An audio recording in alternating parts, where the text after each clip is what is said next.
में भी फैलेगी।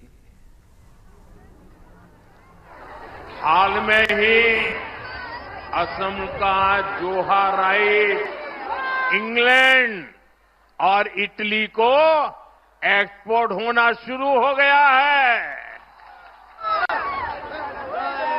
ये असम के सभी धान किसानों की मेहनत का सम्मान है। यहां हमने जो जोगी गोपा में मल्टी मॉडल पार्क बनवाया है, वो भी इस क्षेत्र के किसानों का सामर्थ्य बढ़ा रहा है।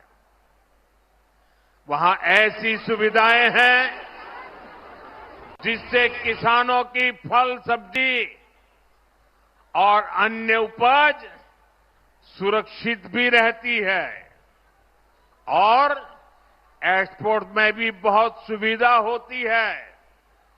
साथियों, देश के जिन एक दो राज्यों में उंगली पर गिन लो इतने से ही कम, सिर्फ एक दो राज्यों में ये कांग्रेस की सरकारें बची हैं। वहां कांग्रेस कभी जनता के बीच अपना रिपोर्ट कार्ड लेकर नहीं जाती, जबकि बीजेपी सरकार साफ नियत से जनता को बताती है कि हमने जनता की सेवा के लिए क्या किया। हमारी बीजेपी एनडीए सरकार किसानों की समृद्धि के लिए क्या कर रही है। मैं आपको इससे जुड़े कुछ आंकड़े बताना चाहता हूं। ये आंकड़े आप याद रखोगे? भाई, ये बच्चा कब से खड़ा है, ये चित्र भी जरा ले लीजिए, इसके हाथ डूब जाएंगे। जरा एसपीजी के जो लोग लेकर के ले लीजिए। बेटा ले लेता है, हाथ नीचे रखो, थक जाओगे बेटा। बहुत बहुत धन्यवाद बेटा, इतना बढ़िया चित्र बना के लेके आए हो। आप नीचे हाथ रखो, ये एसपीजी के लोग आकर के ले लेंगे बेटा। ये छोटे छोटे बच्चे, मुझे कभी ऐसा लगता है उनके हाथ थक जाएंगे। जरा एसपीजी के लोग ये ले लीजिए जल्दी। साथियों, साल 2013 में जब केंद्र में कांग्रेस सरकार थी, तब धान का एमएसपी मात्र 1300 रुपये प्रति क्विंटल था। यह आंकड़ा आपको याद रहेगा। हमारी बीजेपी की सरकार बनने से पहले जब कांग्रेस की सरकार थी, तब यहां धान के किसानों को एमएसपी कितना मिलता था, याद रहा आंकड़ा? प्रति क्विंटल 1300 रुपया। कितना? जरा बोलिए सब लोग, प्रति क्विंटल कितना? प्रति क्विंटल कितना? और आज कितना मिलता है पता है? आज धान का एमएसपी करीब 2370 रुपये। और असम की बीजेपी एनडीए सरकार अपनी तरफ से भी इसमें वृद्धि करती है। यानी धान किसानों की कमाई कहीं अधिक बढ़ रही है। 2014 से पहले के 10 वर्षों में जब कांग्रेस सत्ता में थी, तब देश के धान किसानों को एमएसपी के सिर्फ 4 लाख करोड़ रुपया मिले थे। कितने? 4 लाख करोड़। कितने? अरे जोर से बोलिए ना, कितने मिले थे? ये कांग्रेस के पापों की बात करनी है। कितने मिले थे?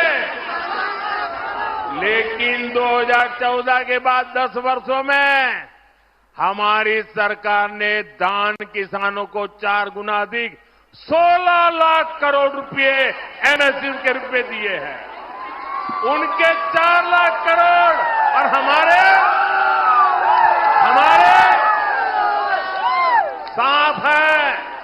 कि कांग्रेस कभी धान किसानों का भला नहीं कर सकती। साथियों, कांग्रेस की सरकार तो किसान के हक का पैसा भी बिचौलियों को लूटा देती थी। हमारी सरकार सीधे किसान के बैंक खाते में पैसा जमा करती है। पीएम किसान सम्मान निधि से असम के किसानों को अब तक 7,500 करोड़ रुपए उससे भी ज्यादा मिल चुके हैं। बीते सालों में इतने बड़े वैश्विक संकट आए, लेकिन हमने खाद की बढ़ी की कई हुई कीमतों का, जो फर्टिलाइजर का दुनिया भर में दाम बढ़ गया, लेकिन हमने भारत के किसानों को वो बोझ नहीं पड़ने दिया। दुनिया में यूरिया की जो बोरी 3,000 रुपये पहुंच गई, 3,000 रुपये एक बोरी का, लेकिन बीजेपी एनडीए सरकार ने उसे सिर्फ 300 रुपये में किसानों को दे दिया। किसान हित में ऐसे फैसलों की वजह से ही असम के किसानों की पहली पसंद बीजेपी है, एनडीए है। अहोमोर कृषक सकलर प्रथम पोषण बीजेपी एनडीए। साथियों, यहां बड़ी संख्या में हमारी माताएं बहनें आई है। मेरा सौभाग्य है कि मुझे देश की मातृशक्ति की सेवा का इतना अवसर देश ने दिया। बीजेपी एनडीए की डबल इंजन सरकार जहां भी है, वहां बहनों बेटियों का भरपूर आशीर्वाद हमें मिल रहा है। साथियों, पक्का घर हो, शौचालय हो, नल से जल हो, मुफ्त गैस कनेक्शन हो, ऐसी अनेक योजनाओं का सबसे अधिक लाभ मेरी माताओं बहनों को हुआ है। आज केंद्र सरकार की योजनाओं ने हमारी बहनों को कमाई के नए अवसर मिल दिए हैं। लखपति दीदी अभियान से अभी तक 3 करोड़ बहनें लखपति दीदी बन चुकी है। 3 करोड़ बहनें लखपति दीदी। इनमें लाखों बहनें मेरे असम की भी है। यहां असम में अरुणोदय योजना से भी हर परिवार की बहनों को मदद मिल रही है। नारी शक्ति को लगातार सशक्त करना बीजेपी की बहुत बड़ी प्राथमिकता है। नारी हक देख हबल करा तो बीजेपी रेक दांगोर प्राथमिकता। साथियों, विकसित भारत बनाने के लिए विधानसभा में, संसद में महिलाओं की और बड़ी भूमिका हो, ये बहुत जरूरी है। इसलिए हमारी सरकार ने नारी शक्ति वंदन अधिनियम पारित किया था। इससे महिलाओं के लिए 33% आरक्षण तय हुआ है। देश की बहनों बेटियों ने पहले ही 40 साल से इसका इंतजार किया है। इसलिए अब जरूरी है कि 2029 के लोकसभा चुनाव से ही महिलाओं को ये हक मिले। आप मेरी माताएं बहनें भाइयों बताइए, 2029 के लोकसभा चुनाव में महिलाओं को आरक्षण मिलना चाहिए कि नहीं मिलना चाहिए? पार्लियामेंट में ज्यादा महिलाएं आनी चाहिए कि नहीं आनी चाहिए? देश का भाग्य निर्धारित करने में महिलाओं की ताकत बढ़नी चाहिए कि नहीं बढ़नी चाहिए? आप सब मेरे साथ सहमत हैं? इसके लिए कानून में कुछ संशोधन आवश्यक है। इसलिए 16 अप्रैल से सरकार ने संसद का एक विशेष सत्र बुलाया है। साथियों, हमने देश की सभी पार्टियों से इसको लेकर चर्चा की है। हमने सभी से कहा है कि आइए देश की बहनों बेटियों के हक से जुड़े इस काम को सर्वसम्मति से आगे बढ़ाएं। और हां, कुछ लोग इस नेक काम को लेकर भी भ्रम फैलाने का प्रयास कर रहे हैं। देश के सभी राज्यों को इससे फायदा ही होगा, किसी भी राज्य को इससे नुकसान नहीं होगा। नॉर्थ ईस्ट हो, साउथ इंडिया हो, जहां पॉपुलेशन को कंट्रोल किया गया है, उनका रिप्रेजेंटेशन बिल्कुल कम नहीं होगा। हम ऐसी व्यवस्था कर रहे हैं जिसमें महिलाओं के लिए अतिरिक्त सीटें मिले। अभी जितनी सीटें हैं उनमें और वृद्धि हो, इसलिए मैं असम की बहनों से भी विशेष रूप से कहूंगा, आप सभी राजनीतिक दलों के सभी नेताओं से कहिएगा कि इस कानून को सब मिलकर के पास करें। साथियों, विकसित असम के लिए, विकसित भारत के लिए हर क्षेत्र, हर वर्ग का विकसित होना बहुत जरूरी है। लेकिन कांग्रेस ने अपने 60-65 साल के राज में हमारे ट्राइबल परिवार, आदिवासियों के साथ सबसे बड़ा अन्याय किया है।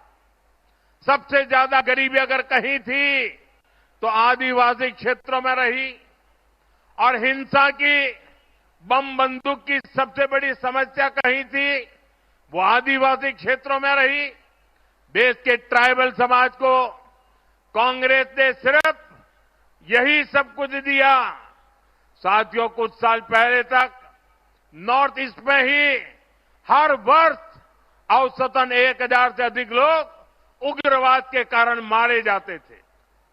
बोडो क्षेत्र में क्या क्या हुआ है, हमें कितने लोगों को खोना पड़ा है, कितनी पीढ़ियों के सपने कुचले गए हैं, ये तो आपने बहुत निकट से देखा भी है और भुगता भी है।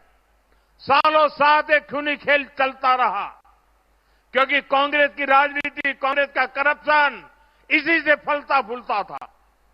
कांग्रेस कागजों पर समझौता करती थी, कागजों को लिखा देना, और जमीन पर आदिवासी समाज को धोखा देती थी। इसलिए कांग्रेस के समझौते टूट जाते थे। बोडो समाज के साथ उन्होंने ऐसा ही किया था। साथियों, हमारी सरकार ने ट्राइबल क्षेत्रों में विकास पर फोकस किया है, स्थायी शांति पर फोकस किया है। इसी का नतीजा है कि यहां असम में, नॉर्थ ईस्ट में अब शांति का उत्सव मनाया जा रहा है। हमने ईमानदारी के साथ स्थायी शांति के लिए समझौता किया है, और उस समझौते की एक एक लाइन पर काम करने का प्रयास हो रहा है।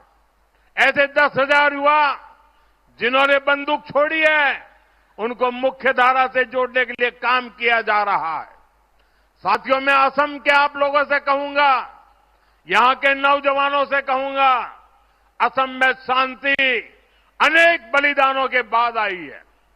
लिहाजा शांति और विकास के लिए कांग्रेस को असम से दूर रखना बहुत जरूरी है। हांती आरू बिका होर बाबे, कांग्रेस का हमोर परा दूर रखा तो बहुत जरूरी। साथियों, यहां तो बहुत बड़ी संख्या में हमारे सैनिक परिवार भी रहते हैं। असम के वीरों ने देश के लिए अनेक बलिदान दिए, लेकिन कांग्रेस मोदी को नीचा दिखाने के लिए सेना के शौर्य को भी गाली देती है। सर्जिकल स्ट्राइक हो, एयर स्ट्राइक हो, हमने देखा है कि कांग्रेस ने हमेशा दुश्मनों के एजेंडे को ही हवा दी है। ऑपरेशन सिंदूर के दौरान भी हमारी सेनाओं ने पाकिस्तान को कुछ ही घंटों में घुटने टेकने पर मजबूर कर दिया था। लेकिन कांग्रेस ने वही गीत गाया जो पाकिस्तान ने लिखा था, जिसकी धुन पाकिस्तान ने तैयार की थी और जो पाकिस्तान को पसंद है। कांग्रेस नेताओं का ये पाकिस्तान कनेक्शन हमेशा देश पर भारी पड़ता है। साथियों, कांग्रेस ने हमारी फौज से कैसे विश्वासघात किया है, इसका एक उदाहरण वन रैंक वन पेंशन भी है।